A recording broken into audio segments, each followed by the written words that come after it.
Buenos días, soy Vanessa Vallejo y ustedes escuchan el podcast del Pan Am Post. A nuestros lectores, bienvenidos como siempre. La semana pasada, Elliot Abrams, el enviado especial de los Estados Unidos para Venezuela, dijo que en este momento Estados Unidos no está pensando en una reacción militar y que le parecería que este no es un buen momento para que Venezuela pida una intervención militar. Muchas cosas se desprenden de esto. Por ejemplo, nos podríamos preguntar, ¿quieren decir las declaraciones del señor Abrams que Estados Unidos cerró la posibilidad de una intervención militar en el corto plazo? También nos preguntamos, ¿qué hará Maduro después de esa entrevista, después de esas declaraciones que dio Abrams? Y además, cuando el tono de los Estados Unidos ha bajado tanto, ¿cuál será la estrategia ahora del tirano? ¿Y cuál es también la estrategia de Guaidó, si prácticamente ya no cuenta con ese poder disuasivo que antes tenía desde Estados Unidos? Vamos a hablar de todo esto en nuestro podcast de hoy. El invitado es César Sabas, licenciado en Estudios Internacionales de la Universidad Central de Venezuela, máster en Relaciones Internacionales y Políticas de Seguridad de la Universidad de Toulouse, en Francia, y doctorando en Ciencias Políticas de esa misma universidad. César, buenos días y gracias por estar de nuevo con nosotros. Buenos días, Vanessa, muchas gracias a ti por la invitación. Bueno, César, pues la semana pasada yo creo que muchos venezolanos estaban de nuevo en tristeza, porque bueno, hay que decir que los venezolanos viven de tristeza en tristeza, pero digamos a veces se abren como lucecitas de esperanza y luego vuelven y se apagan, y estoy hablando específicamente de las declaraciones del señor Elliot Abrams, el enviado especial de Estados Unidos para Venezuela, que dijo una emisora colombiana, bueno, primero dijo que Estados Unidos no estaba pensando en una reacción militar, que ni Estados Unidos, ni Europa, ni América Latina, ni más o menos nadie, y luego pues se atrevió a decir que el consejo de él sería que en ese momento no es bueno que Venezuela pida una intervención militar. Entonces pues empecemos preguntándote por ahí cuál es tu análisis sobre esas declaraciones. Bueno, él siempre dice en estos momentos no estamos pensando, o sea, él al final nunca termina de cerrar la posibilidad porque eso le corresponde al comandante en jefe del ejército americano, que es Donald Trump, cerrarla o abrirla. Y el problema es que quien la abrió fue Donald Trump. Yo he escuchado incluso analistas decir que la oposición tiene fantasías intervencionistas o que son, digamos, fake news rusas y hasta iraníes, meten hasta los iraníes ahí, que son los que están creando una matriz de opinión de que Estados Unidos puede intervenir y todo eso es creado por estos países. Yo escuché muy bien a Trump en el 2017, no solamente cuando dijo todas las opciones están sobre la mesa, sino que incluso dijo, tenemos a militares muy lejos, los tenemos hasta en Irak, en Afganistán, Venezuela no está lejos. Ya con eso quería decir mucho. Y pues muchos nos hemos aferrado a esta opción porque en realidad es la única. En mi caso yo la he promovido. Yo nunca he podido asegurar de que la intervención irá, porque eso al final lo sabe nada más la gente que está en el Pentágono. Pero sí me he dedicado a promoverla desde el punto de vista de la matriz de la opinión pública. En efecto, vemos que desde que llegó Elliot Abrams, Estados Unidos ha tenido un discurso un tanto distinto. E incluso Abrams ha llegado a decir que pues Donald Trump sí dice que todas las opciones están sobre la mesa, pero es porque siempre están.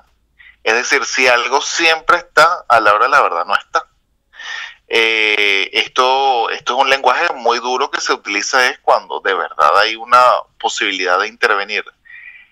Y concuerda, pues, bueno, lo que vimos que pasó el 23 de febrero, que fue un gran fracaso estratégico de Guaidó y de sus colaboradores. La ayuda humanitaria al final no entró a Venezuela y no hubo el quiebre de las fuerzas armadas que se pronosticó o que pronosticaron la gente de Guaidó y que en parte le prometieron a Estados Unidos que habría, pues ese quiebre no se dio. Así que es muchas las consideraciones que podemos tomar. Una, de que Estados Unidos pudo haber hecho un mal cálculo y pensó que con retórica y con sanciones militares sí va a venir este quiebre, y resulta que este es un proceso que va a tardar mucho más de lo que se pensó en un principio.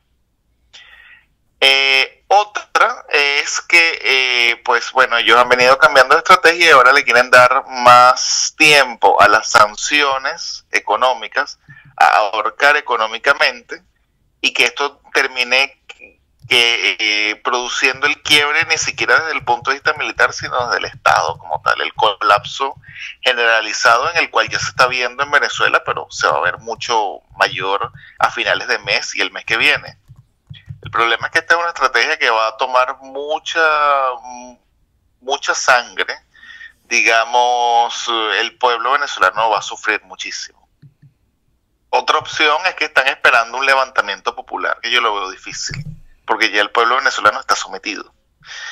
Es decir, bueno, ya Hannah Arendt incluso lo decía en su libro sobre la violencia, y lo dijo décadas atrás. Ella dijo, por ejemplo, si Gandhi, en vez de enfrentarse a los ingleses, se hubiese enfrentado a Hitler, a Stalin o incluso a los japoneses de la Segunda Guerra Mundial, el resultado iba a ser la sumisión. Esto pasa en todos estos pueblos cuando son sometidos por un régimen totalitario, ya el caso de Venezuela, y pues hay una población sometida por completo, así que veo difícil que haya ese levantamiento épico como lo ven algunos. La otra alternativa, que me daría un poco de esperanza, pero no sé qué tan factible sea, es que ellos incluso le estén tendiendo una trampa a los mismos rusos y al final se actúen cuando ellos lo consideren el momento indicado. Porque la verdad es que, bueno, Barack Obama destruyó la doctrina Monroe. Incluso en el 2013, John Kerry en la OEA dijo que la doctrina Monroe estaba acabada, estaba finalizada. Irresponsablemente sí lo dijo. Viene Trump y él intenta, digamos, rescatar la doctrina Monroe, y en la ONU lo dejó claro en su discurso en la ONU del año pasado. Así que ahora viene la intervención de los rusos, que en mi opinión y en la opinión de muchos analistas destacados ha sido una intervención bastante imprudente, y que si Estados Unidos se decide actuar, pues Rusia tiene todas las de perder en Venezuela. Así que es probable de que también esta acción rusa los haya tomado por sorpresa y están reevaluando qué es lo que van a hacer. En todo caso, si Estados Unidos se va a meter o no, si se va a meter, va a ser con o sin el artículo 187 de la Constitución de Venezuela. Estados Unidos es el que tiene el poder de intervenir o no. Sí considero yo que estas declaraciones de Elliot Abrams pueden haber sido como una especie de válvula de oxígeno al gobierno, porque ahora Maduro, teniendo estas muestras de afecto de Putin, y teniendo estas declaraciones bastante flojas de Estados Unidos, él se puede sentir, digamos, con el poder para actuar, tener un cheque en blanco, porque si no hay la amenaza militar detrás, pues Maduro va a hacer lo que ya han hecho los antiguos dictadores totalitarios cuando pierden el apoyo popular, que es recurrir a la violencia. Y eso es lo que va a hacer. Tal vez eso es lo que está esperando Estados Unidos. Habría que ver. César, y respecto a lo de Abrams, ¿tú crees que es posible? Porque escuché, creo que fue a Diego Arria decir que, bueno, que este señor es humano, que se equivoca, que tal vez eso no fue lo que quiso decir. Y luego tenemos, bueno, que desde la Casa Blanca llaman al Pan Am Post y dicen, por favor, quiten ese título que pusieron. Me refiero a un artículo que pusimos donde decíamos Maduro ha vencido a Estados Unidos, más o menos. Decía, quiten ese título, que eso no fue lo que pasó. Entonces, bueno, estamos pensando como si de verdad sí este señor lo hubiera preparado, pero qué tal si se le fue la mano y no era eso lo que quería decir, y por eso desde Estados Unidos llaman al Pan Am Post y le dicen, no, eso no fue lo que pasó, porque bueno, también me parece que aunque Estados Unidos, tú me corregirás o me dirás qué piensas, me parece que aunque Estados Unidos no quisiera intervenir en este momento y fuera cierto lo que dice el señor Abrams, pues es muy peligroso dar ese discurso, pues por lo que pueda hacer Maduro ante eso, ¿no? Sí, a mí me parece que fue un error lo que dijo Elliot Abrams, y probablemente no fue, digamos, planificado por supuesto. Quizás no se esperó la pregunta en ese momento, y no supo bien cómo contestar. La impresión que yo tengo de Estados Unidos es que la intervención sí está sobre la mesa, eso no quiere decir que esté planificada. Es decir, de hecho el mismo Bolton lo ha dicho, no es inminente, inminente quiere decir que es algo que ya está planificado, ya saben cuántos efectivos van a mandar, ya hay un acuerdo y tienen una fecha. Creo que ellos sí saben que al final ellos pueden llegar a eso, pero no está en los momentos dentro de los planes. Y viendo que esta situación se ha alargado y que no se ha producido este quiebre, ahora ellos se encuentran como en una especie de terreno donde no tienen una estrategia clara de cómo actuar. Y mucho más en Estados Unidos y en Washington específicamente, donde hay cientos de think tanks, todo el mundo opina, todo el mundo habla, todos se reúnen con senadores. En estos momentos tienen que haber 1000 propuestas sobre la mesa en el Consejo de Seguridad Nacional de Estados Unidos, que dirige Bolton, de cómo actuar en el caso de Venezuela. Y cuando tienes tantas propuestas, pues prácticamente no tienes una estrategia clara. Así que sí creo que es posible que a Elliot Abrams, digamos que se le haya ido la lengua y no supo cómo contestar esa pregunta.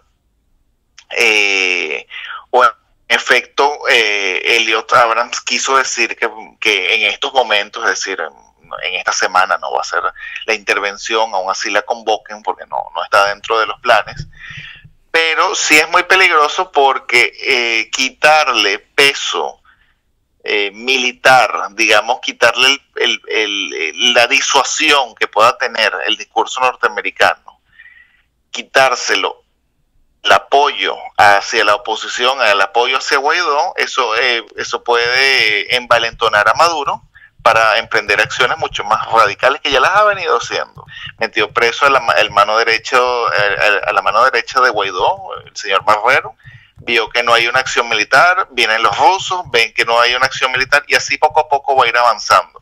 Si ahora sabe que incluso convocando el artículo 187 en estos momentos no va a haber una acción militar, pues Maduro va a seguir avanzando en la utilización de la violencia. Yo en lo personal no creo que esto ha terminado. A mí me cuesta creer que los halcones, estos neoconservadores que fueron los que diseñaron la guerra en Irak y que están, digamos, a favor del uso de la fuerza para cambiar regímenes, se van a dejar vencer por Nicolás Maduro y muy especialmente por la injerencia de una Rusia que hoy en día no es la Unión Soviética y que les va a decir a Estados Unidos que la doctrina Monroe ha desaparecido y que ellos pueden intervenir en el patio trasero de Estados Unidos como les dé la gana. A mí me cuesta creer que los Estados Unidos y sobre todo estos halcones neoconservadores van a permitir eso. Puede que en estos momentos no tengan una estrategia clara, pero tarde o temprano van a tener que reaccionar, a no ser que quieran de verdad pasar a la historia como el gobierno que acabó con la doctrina Monroe.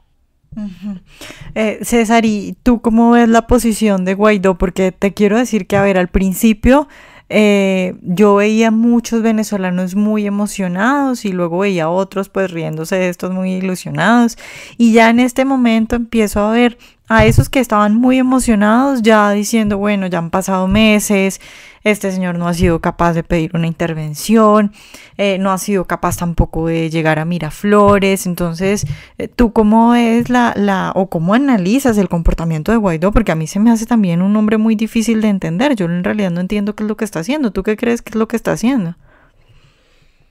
Bueno, yo con Guaidó veo una película repetida, te voy a decir.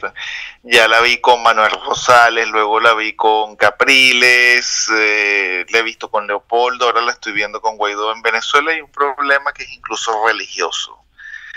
Hay muchos venezolanos que en aras de esta crisis, de esta desesperación, a cualquier líder que sale ya lo hacen un mesías. Y hay gente que me ha bloqueado el Facebook y me ha quitado el habla solamente porque dicen, no, yo confío en la estrategia de Guaidó, y yo le he preguntado, ¿cuál es esa estrategia? Por esa simple pregunta, pues me bloquean, no me han hablado más y tienen fe. No saben cuál es la estrategia, pero tienen fe, una fe ciega. La misma fe que le tenían a Capriles y antes le tenían a Manuel Rosales. Eso es producto de la crisis, pero es también producto pues, de la ignorancia, y hay que aceptarlo, que también hay mucha ignorancia en el pueblo venezolano, porque está bien que tengas una crisis y una desesperación, pero eso no quiere decir que cualquiera que salga de la noche a la mañana como una alternativa opositora es ya un mesías, es la segunda venida de Jesús en la tierra. Sí, hay venezolanos que se han desencantado, que esperaban más, pero hay algunos otros que todavía siguen ciegamente confiando en una supuesta estrategia y consideran un pecado grave, un pecado mortal, cualquier crítica, aún así sea constructiva, aún así tú dejes claro de que estás con Guaidó por un asunto institucional, pero cualquier crítica, cualquier comentario que no sea a favor de lo que está haciendo Guaidó, entonces ya muy mal visto. Y ese es un grave problema que tenemos en Venezuela. Y es algo que tiene que aprender el pueblo venezolano, y por eso es que tenemos 20 años. Primero se eligió un muy mal gobierno, que ahora se ha convertido en este régimen, pero después a lo largo de 20 años se ha elegido una muy mala oposición. Así que creo que como pueblo los venezolanos también tienen mucho que aprender, eso es cierto. Uh-huh. Y César, ya para terminar te pregunto, ¿tú cuál crees que va a ser la estrategia de Maduro en este momento? Porque bueno, tiene las declaraciones de Elliot Abrams, metió a la mano derecha de Guaidó a la cárcel y no ha pasado nada. La gente, como ya lo decíamos, pues muchos ya se están desencantando de Guaidó, y Guaidó tampoco es que parece dar ningún paso contundente.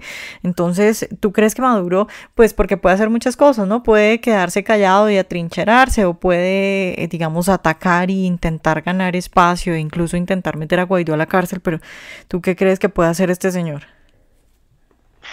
El problema que tiene Maduro es que él pudiera quedarse callado y atrincherarse si la situación se estanca como está, pero no se va a estancar. A finales de abril, a finales de este mes, no va a llegar ni un solo dólar producto de las exportaciones hacia Estados Unidos, porque el mercado petrolero no se maneja así de que el tanquero llega y enseguida lo están pagando, no. Todavía, a pesar de que las sanciones fueron en enero, todavía Venezuela estaba recibiendo dinero, un producto de exportaciones pasadas. Ya a finales de este mes la crisis se va a acentuar, se va a duplicar, triplicar, quintuplicar. Vienen las sanciones secundarias, es decir, a empresas que no necesariamente sean norteamericanas, sino de India, de donde sea, que comercien con Venezuela, con el régimen, también van a ser aplicadas. Es decir, toda una serie de problemas económicos que van a agravar seriamente la vida en Venezuela. Y eso, por supuesto, que va a aumentar el descontento. Vamos a ver la crisis migratoria, vamos a ver gente tratando de alzarse. Entonces, ¿qué es lo que va a tener que hacer Maduro? Lo mismo que han hecho todos los regímenes totalitarios cuando no pueden gobernar solamente a través del poder, es decir, de la aceptación social. Tienen que recurrir a la violencia sistemática para gobernar y quedarse a través del terror. Es lo que ya han hecho en el pasado muchos líderes que han perdido, apoyo popular, o han perdido, la aceptación de su liderazgo. Pues esto lo va a tener que hacer Maduro. Así que lo que vamos a ver es a un Maduro cada vez más violento y sin tener detrás la disuasión norteamericana, pues se va a sentir envalentonado para avanzar hasta las últimas consecuencias. Pero si Estados Unidos vuelve otra vez con la disuasión y vuelve a decir que todas las opciones están sobre la mesa, el problema es que en estos momentos muchos lo van a considerar como una amenaza vacía. Así que hasta el día en que no veamos un portaaviones enfrente de Venezuela, o hasta el día en que no veamos despegar misiles Tomahawk e impactar en Venezuela, cualquier amenaza que diga Estados Unidos no va a ser creíble. Y sin amenaza de Estados Unidos, Nicolás Maduro se va a sentir con las manos libres para avanzar en la violencia. Y lo que no puede hacer a través de aceptación popular, pues conseguirlo a través del terror, del pánico. Bueno, César, muchas gracias de nuevo por estar con nosotros. Muchas gracias a ti, Vanessa. Ojalá hayan disfrutado nuestra entrevista de hoy. Recuerden seguirnos en nuestro canal de YouTube y en nuestras redes sociales y nos vemos en un próximo Pan Am Podcast.